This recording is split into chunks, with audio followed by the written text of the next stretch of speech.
Bom dia, meu povo. Vamos de conteúdo hoje. Hoje eu vou falar sobre salvação.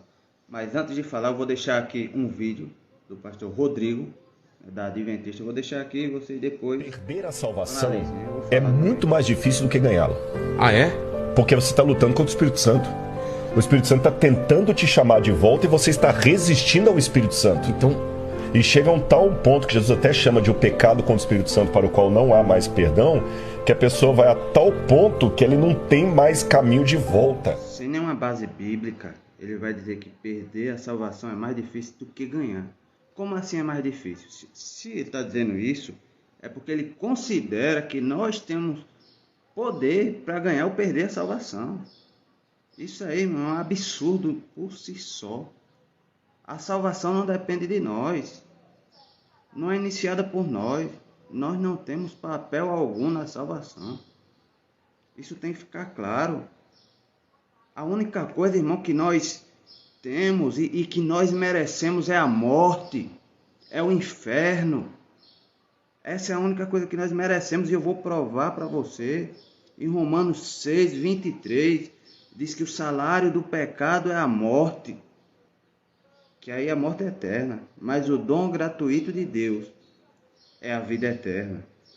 Salário é algo que nós merecemos. Quando você trabalha, você vai lá no final do mês e recebe o seu salário, porque você mereceu. Por isso que Paulo vai fazer esse contraste aí. O salário do pecado é a morte. Nós merecemos a morte. Mas o dom gratuito, o que é dom? É um presente. Ele faz até uma redundância, né? Dom gratuito, ele começa a ter uma redundância aí. Dom gratuito de Deus é a vida eterna. Ele está deixando claro que a vida eterna é um presente de Deus para nós. Porque nós merecemos a morte. Nós merecemos o inferno. É isso que esse versículo quer dizer. Está muito claro. E aqui eu faço questão de explicar. O salário do pecado é a morte. Nós merecemos a morte. Mas Deus nos dá a vida eterna. E é por isso que nós temos que nos alegrar. Em Romanos 3, a partir do verso 10, vai dizer: não há um justo sequer. Não há um justo, nem um sequer. Não há ninguém que entenda, não há ninguém que busque a Deus. Todos se extraviaram e juntamente se fizeram inúteis. Não há quem faça o bem, não há nem um só. Aí no 23 vai dizer: porque todos pecaram e destituídos estão da glória de Deus. Todos pecaram e estão destituídos. Nenhum de nós, irmãos, sem Cristo, tem a capacidade, tem poder para alcançar a salvação. Nenhum de nós. Porque todos pecamos. Aí você vai dizer: mas eu não faço nada de errado. Faz. E eu vou provar aqui também que todos nós pecamos todo momento. 2:10 vai dizer o seguinte: porque qualquer que guardar toda a lei tropeçar em um só ponto, tornou-se culpado de todos. Não importa, irmão. Se você tropeçou em um só mandamento, quebrou tudo. Quebrou tudo. E Tiago 4,17 vai dizer: portanto, pense nisso. Quem sabe que deve fazer o bem e não faz, comete pecado. Se você se omite, também é pecado. Se você faz qualquer um, quebra tudo. Né? Se você comete qualquer pecado, quebra todos. E se você deixa de fazer o bem, quebra também. Então, não tem possibilidade para a gente. Acabou-se. É pecado e mais pecado toda hora. Pela lei, irmão, nós estamos mortos. Se alguém quiser cumprir a lei, já está condenado. Então é impossível, através das nossas obras, ganharmos ou perdermos a salvação. Ninguém ganha e ninguém perde. É Cristo quem faz tudo em todos.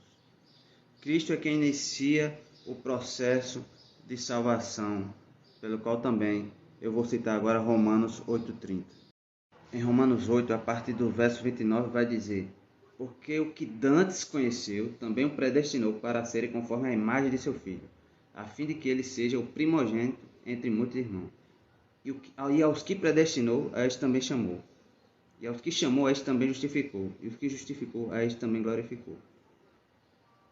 Irmãos, conhecer, quando ele diz porque Porque os que Dantes conheceu, ele está falando de relacionamento. Conhecer é ter relacionamento. Não é ter um conhecimento prévio, é ter relacionamento. Toda vez que você olhar a palavra conhecer, no Novo Testamento, do Velho ao Novo, ela está falando de relacionamento. Sara conheceu Abraão. Não está falando de conhecer, dar 2 beijinhos. Está falando que ele teve um relacionamento. Então, conhecer é relacionamento. O arminianismo, o pelagianismo, eles vão dizer que Deus ele conheceu porque ele teve uma informação sobre você, viu que você ia fazer um bem e aí decidiu te salvar. Ele viu no corredor da história, olhou lá no futuro, viu que você ia fazer um bem e decidiu te salvar. Mas Paulo não diz isso não. Paulo vai dizer o seguinte, Romanos 5:8. Mas Deus demonstra seu amor por nós. Cristo morreu em nosso favor quando ainda éramos pecadores. Isso aqui que tem que ficar claro. Ele não nos salva porque ele viu alguma coisa boa em nós.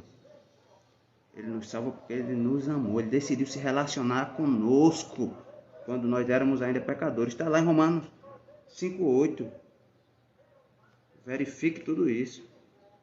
Então é impossível nós iniciarmos a salvação e é impossível nós perdermos. Em Filipenses capítulo 1, verso 6, vai dizer: estou convencido de que aquele que começou boa obra em vocês vai completá-la até o dia de Cristo Jesus. Se ele começou, ele vai terminar. Se ele iniciou, é ele que inicia. E não tem como dar errado, não tem como perder a salvação. Se ele iniciou, ele termina. Por isso que aqui no Romanos 8:30, que eu li antes, aos que predestinou, a este também chamou, e aos que chamou, a este também justificou, e aos que justificou, a este também glorificou.